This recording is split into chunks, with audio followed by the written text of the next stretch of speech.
Quando pensamos na vida do profeta Eliseu, que é o profeta que estamos a estudar nestes cultos de quarta-feira, há dois episódios muito marcantes que vêm à nossa mente. São os episódios da mulher sunamita, em que há uma ressuscitação semelhante à que tinha acontecido com Elias, e é o episódio talvez mais famoso ligado a Eliseu, da cura do general sírio Naamã. E esses dois episódios sobressaem na história de Eliseu de tal maneira que são aqueles que nós conhecemos melhor. No meio destes dois episódios acontecem algumas coisas no relato bíblico que nós normalmente não damos muita atenção e passamos por cima. É sobre esses dois episódios que nós vamos pensar hoje. E eles se encontram no fim do capítulo 4 do segundo livro de Reis. Segundo livro de Reis, capítulo 4.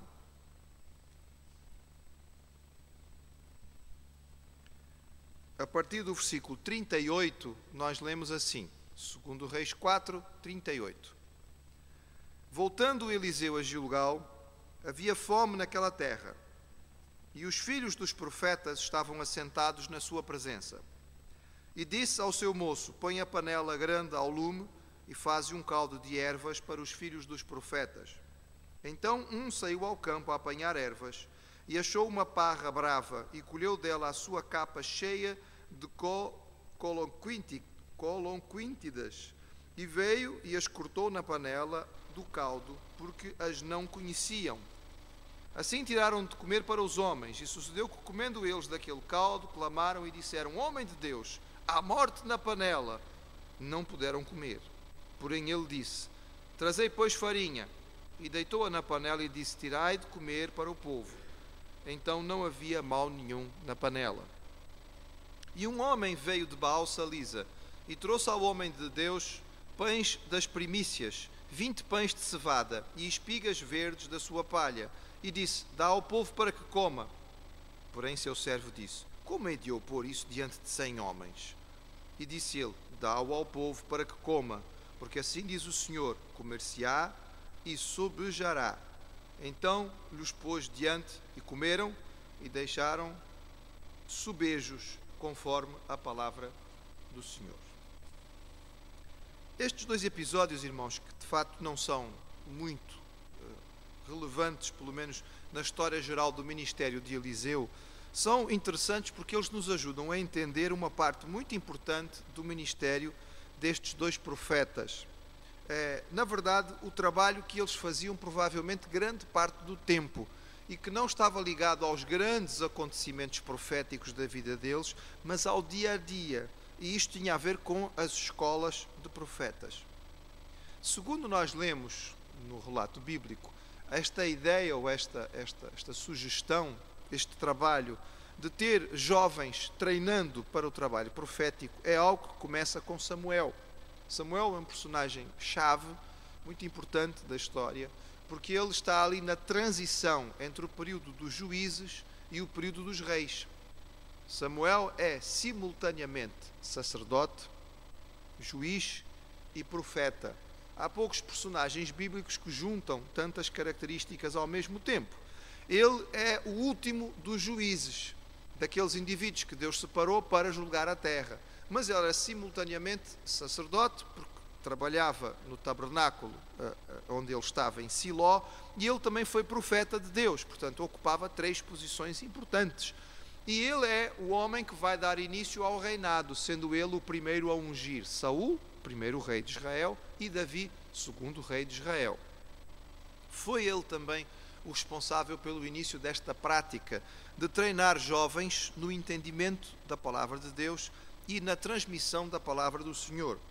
Este trabalho é um trabalho muito importante porque fazia parte da tentativa de combater o crescimento do paganismo que infelizmente invadia a terra de Israel. Os irmãos devem se lembrar que no tempo dos juízes, o livro dos juízes é um livro que parece a montanha russa, não é?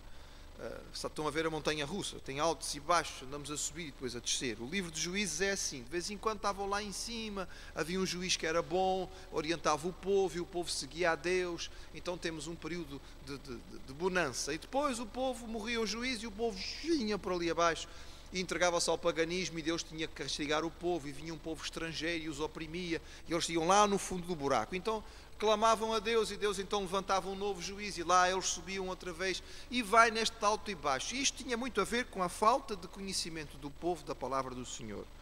Samuel tem então este entendimento, ao que nós podemos perceber. Ele sozinho não dava conta do recado. Ninguém sozinho dá conta do recado, irmãos. E o recado não foi feito para uma pessoa dar conta dele sozinho. Isto é um ensino da palavra de Deus inteirinha. Samuel precisava de se multiplicar. E como é que ele fez isto? Através do treinamento de jovens profetas. E estas escolas de profetas floresceram e começaram a continuar. Da mesma maneira, Elias vai trabalhar com estas escolas. E nós nos lembramos no fim do ministério que Elias tem a preocupação de visitar cada uma daquelas escolas e se despedir de todos aqueles alunos que estavam a ser treinados. Eliseu herda este trabalho e continua a fazê-lo. Nós teríamos provavelmente 3 grandes escolas que são mencionadas nesta altura, uma aqui em Gilgal, que possivelmente seria a mais importante, outra em Betel e outra em Jericó. E elas juntas teriam algumas dezenas de jovens sendo preparados para o ministério profético. Portanto, este trabalho era um trabalho muito importante. Lembramos isto porquê, irmãos? Porque quando chegamos ao Novo Testamento, continuamos vendo a mesma coisa. O Senhor Jesus prepara 12 discípulos para fazerem o trabalho, certo? E Ele manda que estes discípulos façam outros discípulos. E quando chegamos ao livro de Atos dos Apóstolos, o trabalho continua sendo o mesmo. Aqueles que estavam ali preparavam outros. O apóstolo Paulo vai e ele seleciona este, Tito, Timóteo, e vai treinando, e vai enviando. E desta maneira o trabalho pode ser feito. O trabalho do Senhor nunca vai ser feito só por um, irmãos.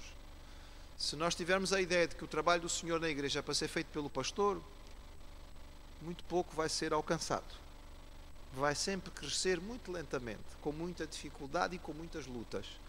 Porque os crentes na igreja não foram feitos só para estar aqui, mas para participarem, tendo em conta os seus dons, os seus talentos, suas capacitações que Deus lhes deu.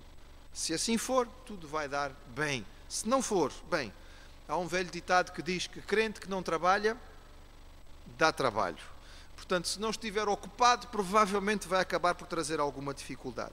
Este episódio dá-nos uma ideia deste trabalho muito importante de Eliseu e que ocupava provavelmente grande parte do seu tempo, que era de dar treinamento aos jovens profetas, era de ensinar nesta escola de profetas que existia em Gilgal.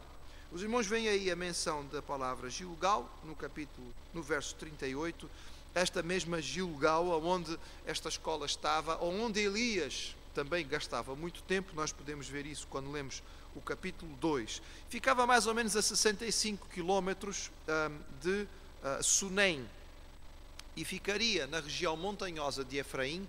Há 2 localidades chamadas de Gilgal, uma em Efraim, outra em Judá. Esta, provavelmente a de Efraim, não seria a de Judá, porque Judá ficava no reino do sul, ao qual Eliseu não estava ligado. Entre Gilgal e o Monte Carmelo, que ficava já na costa, um bocado distante, ficaria a localidade de Sunem. Por isso é que cada vez que Eliseu terminava, digamos, um tempo de ensino e ia para o Monte Carmelo, para ali poder ficar sossegado e meditar, passava por Sunem, na casa da Sunamita, aonde ficava hospedado, porque os irmãos já sabem que ela tinha construído para ele a famosa suíte profética, não é?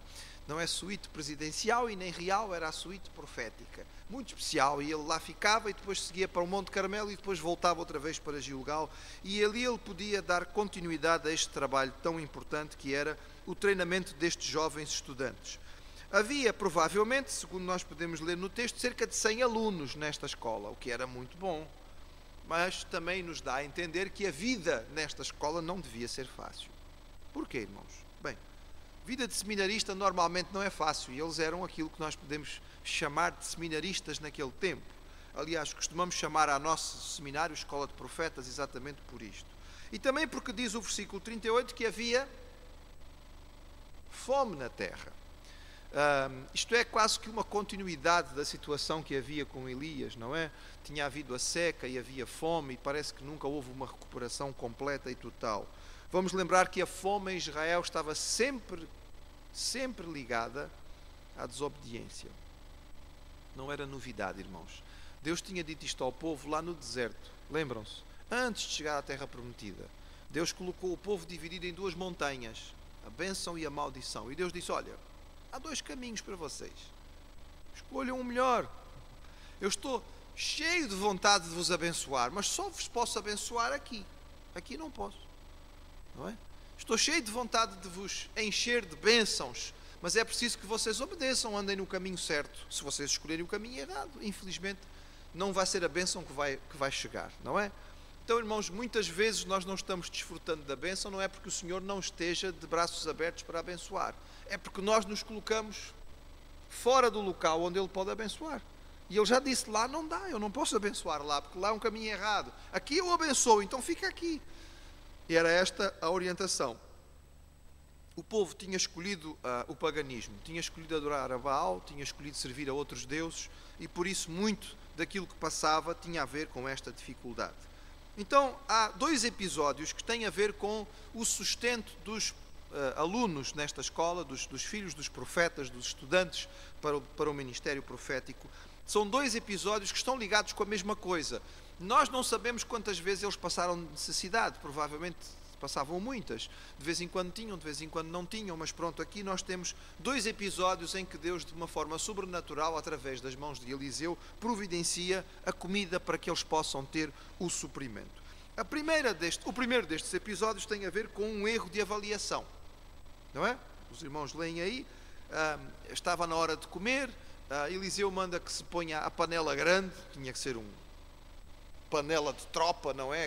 Aquela grande panela para poder fazer, digamos, um sopão, digamos assim, e disse, vamos pôr aí o que há, o que existe na casa, o que há de suprimento para fazer uma grande sopa. E um dos alunos quis ajudar, um coração disposto, enfim, esforçado, ele foi para o campo para tentar trazer alguma coisa, só que há muitas possibilidades aqui, não é, irmãos? Ou ele era um aluno que vinha de uma região diferente e, portanto, não conhecia as ervas e os frutos daquela zona, ou de repente ele tinha pertencido a uma família que morava essencialmente numa cidade, e os irmãos aqui sabem que há uma diferença entre a cidade e o campo. O filho da cidade sabe andar no asfalto, mas não percebe nada de plantas, não é? A gente que é criada em cidade consegue distinguir uma esquina da outra, mas chega no mato e perde-se imediatamente. O filho do campo distingue as árvores. Mas como é que consegue chegar lá? Esta árvore, aquela, as árvores são diferentes. Para nós, as árvores, quem é criado na cidade acha as árvores todas iguais. Quem é criado no campo chega na cidade e acha as ruas todas iguais. Portanto, depende. De repente era um aluno que tinha sido criado na cidade, irmãos, e não conseguiu distinguir as plantas. A verdade é esta, ele escolheu o que não devia ter escolhido. Trouxe plantas, trouxe uma fruta de uma parreira, de uma trepadeira qualquer, que até parecia comestível, mas depois colocada na sopa, estragou tudo. E nós temos que entender que estragou tudo mesmo, que eles não iam poder comer. Há muita discussão aqui do que é esta, em termos do original, o que é que esta planta realmente era, que tipo de planta era. Bem, a discussão não nos resolve muito. O fato é muito simples, irmãos. Esta planta tinha estragado a sopa. Se eles a comessem, não somente ela tinha se tornado amarga, desagradável, como ela podia ser prejudicial. Alguns estudiosos dizem que era uma planta que provocava um tipo de gastroenterite, outros dizem que provocava um tipo de letargia. Seja o que for, ela ia fazer muito mal e não se podia comer. O fato é que aparentemente não havia problema nenhum, ou seja, não houve dificuldade em colocar aquilo na sopa, não houve dificuldade em preparar a sopa, não houve dificuldade em servir a sopa, não houve dificuldade em começar a comer a sopa, mas quando a provaram, sentiram aquele sabor e disseram, puseram aqui alguma coisa errada e esta sopa não é comestível. Eu gosto imenso, irmãos, da frase que é utilizada. Notem bem, está lá no versículo 40. O que é que diz quem chama a atenção, quem dá alerta diz o quê? Há morte na panela. Estava a pensar nisto, irmãos, e esta morte na panela chamou-me a atenção por duas possibilidades. É claro que aqui estamos a pensar especificamente em algo físico. A morte na panela, se comemos isto vamos morrer, portanto não podemos comer. E o milagre que acontece aqui é muito parecido com um que já tinha acontecido em Jericó. Lembram-se, irmãos? Em Jericó o que foi que aconteceu? As águas eram impróprias, provocavam infertilidade da terra e das mulheres, e naquele episódio Eliseu utilizou sal. Agora, o milagre não foi o sal em si. O sal em si foi apenas um instrumento. Não foi o sal que fez a diferença, foi a palavra do Senhor. Aqui não é sal, aqui é farinha, mas é mais ou menos a mesma coisa. Ou seja, há um instrumento visível da ação extraordinária de Deus. E aquela farinha ali colocada quebra aquele efeito. Pronto, já não há problema. Já todos puderam comer da sopa e não houve crise absolutamente nenhuma. Mas pensemos, irmãos, aqui para nós em termos de aplicação prática. Há morte na panela. Bem, do ponto de vista físico, irmãos, nós também temos que pensar nisto. Porque às vezes lá em casa também há morte na panela. Ou seja, irmãos, nós como salvos e crentes no Senhor Jesus Cristo devemos ter cuidado com a nossa alimentação. Isto não é exagerado. E aqui não é o médico a falar, tá bom? Os irmãos esqueçam que o pastor tem também este trabalho e esta profissão. Não posso me desligar uma coisa da outra. Mas a verdade é que aquilo que nós comemos representa ou não a nossa saúde. E eu não sei se os irmãos já repararam nisto, mas isto já me chamou a atenção muitas e muitas vezes, e eu já meditei muitas vezes nisto. O tempo que Deus gasta no Antigo Testamento, na lei, a dizer ao seu povo o que podia e o que não podia comer. Não é pouco tempo. São muitas regras e muitas leis que têm a ver com a alimentação. Porquê? Porque o Senhor sabia, Ele conhece a máquina, foi Ele que fez. Isto é o manual do construtor. E Ele diz-nos, olha, não comam isto, não comam isto, não comam aquilo outro, porque isto vai fazer mal. Não podem comer. Isto está proibido para vocês. E o povo de Israel sempre foi um povo protegido de uma série de problemas de saúde por causa do tipo de alimentação que tinha. Há morte na panela, irmãos. Nós devemos ser sábios naquilo que comemos. Devemos ter, não é sermos viciados em dietas e andar a contar calorias, não é isso, irmãos. Mas termos o devido cuidado para saber que a nossa alimentação produz uma boa saúde. O nosso corpo é o templo do Espírito Santo, certo? E, portanto, tem que ser preservado. O templo do Espírito Santo não se danifica ou não se agride só por substâncias tóxicas como drogas ou outras coisas assim. Também uma alimentação errada é agressão. Mas quando nós falamos aqui em há morte na panela, irmãos, eu não consigo deixar também de pensar em termos de comida, não na comida física, mas na espiritual. Nós vivemos tempos, irmãos, que não são fáceis. Há muita gente por aí, muito bem vestida, muito bonitinha, de Bíblia na mão, servindo os servos do Senhor, ensopados, envenenados, que têm morte na panela. São desvios da palavra do Senhor que muitas vezes são graves e levam as pessoas a seguirem orientações que não são do Pai. E nós precisamos ter a sabedoria, como estes filhos dos profetas, de experimentar e ver isto realmente está bom ou não. Recordando um exemplo clássico da palavra, quando Paulo chegou à cidade de Bereia, ele disse: os bereanos eram melhores do que os outros. Porquê? Porque os bereanos não ficavam só na conversa. Paulo dizia e eles iam ver na Escritura. Isto é assim mesmo. Isto é assim mesmo. Este homem está só aqui a contar histórias ou isto está mesmo na Escritura? Verifica a Escritura, examinai tudo, retende o bem, diz a palavra do Senhor, é a orientação para nós. Irmãos, é por isso que nós fazemos questão de ter as nossas Bíblias na mão. É por isso que nós lemos aos irmãos as referências bíblicas. É por isso que nós temos uma escola bíblica dominical. É por isso que nós temos classes comunitárias em que permitimos que os irmãos tragam temas para que nós possamos debater. Somos uma igreja que tem esta preocupação. Talvez outras não tenham tanto. Não vamos discutir aqui. Mas nós temos esta preocupação. Porquê? Para que nós possamos ter cuidado de não comer a morte que por vezes há em algumas panelas. Estejamos atentos, porque o nosso alimento espiritual é também muito importante.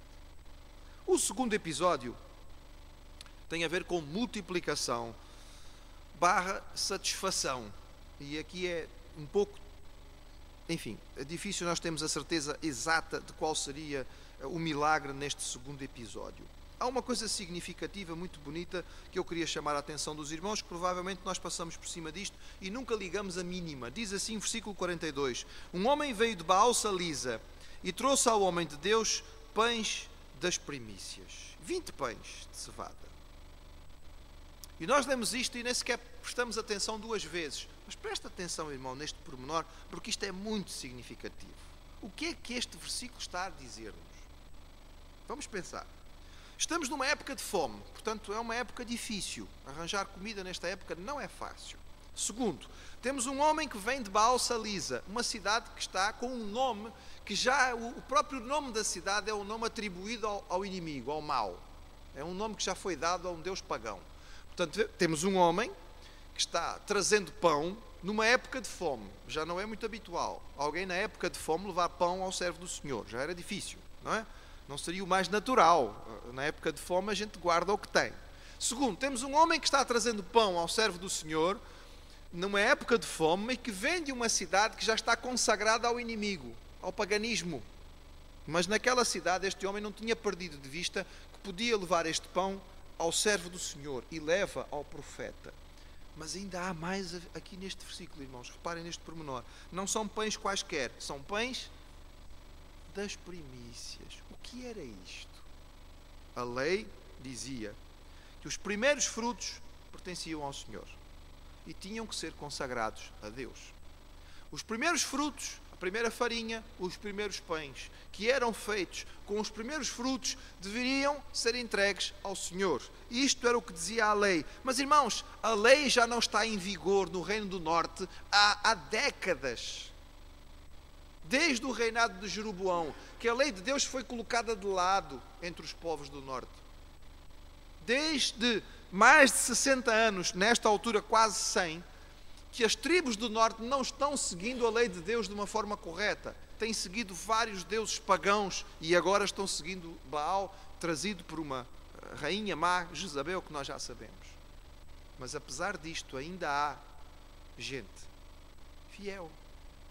Ainda há gente que não perdeu de vista que a lei do Senhor é a correta e que ainda tinha a preocupação de obedecer e de cumprir os princípios da lei.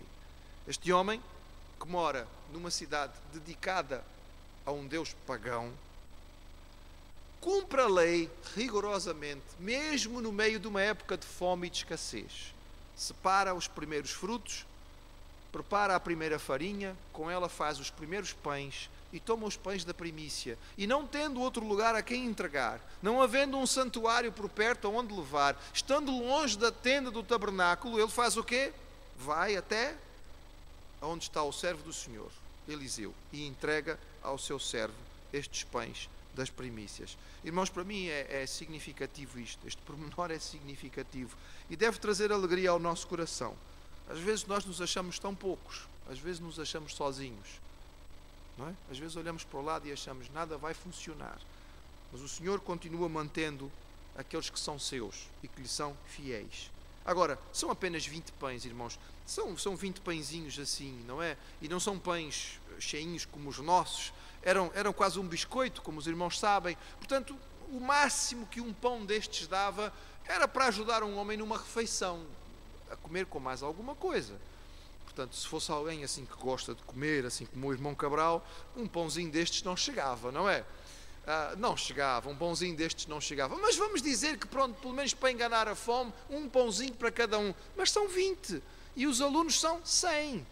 É por isso que o servo do profeta diz de forma muito clara: ó Senhor, então, isto para nós, para nós. A fome anda grande. Isto para nós dá para vários dias, dá para mais de uma semana. Agora, se puser diante dos 100 homens, ninguém fica contente. Nem nós temos comida para uma semaninha, que até dava muito jeito. Nem eles ficam contentes, porque isto não dá para eles, não chega. É interessante porque este servo do profeta, nós vamos ver no capítulo 5, não é? Que realmente deixava muito a desejar, não é? Muito a desejar. Este servo do profeta, chamado Geazi, nós vamos ver depois na história do capítulo 5 que ele deixava muito a desejar. A palavra do Senhor é peremptória na boca do seu servo e diz: põe na mesa, porque não somente vão comer, não somente vão ficar contentes, mas vai sobejar dos 20 pães. E aqui fica a pergunta a respeito do milagre. Qual foi o milagre que aconteceu aqui? Multiplicaram-se os pães, não é? Esta é uma das possibilidades que nós temos. Ou os pães foram multiplicados, como no caso em que Jesus multiplica os pães no Novo Testamento, e de facto houve pão e ainda sobrou muito pão. Ou então, de uma forma milagrosa, porque também é milagre, o Senhor fez com que eles ficassem satisfeitos com o que havia. E até sobrou dos 20 pães, sem que eles tivessem precisado mais. Irmãos, seja qual for o milagre, foi milagre e a palavra do Senhor se cumpriu.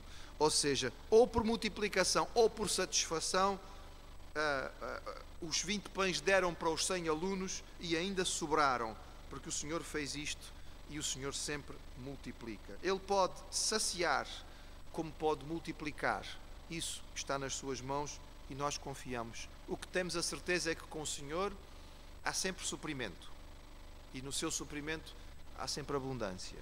E esta é a lição que nós encontramos. Estes 2 episódios então ficam para nós guardados e para a semana vamos tentar entrar neste famosíssimo episódio da cura de Naamã, tentando tirar deste capítulo lições novas, além daquelas que nós já conhecemos. Se os irmãos quiserem, e Deus nos dê vida e saúde, cá estaremos na próxima semana.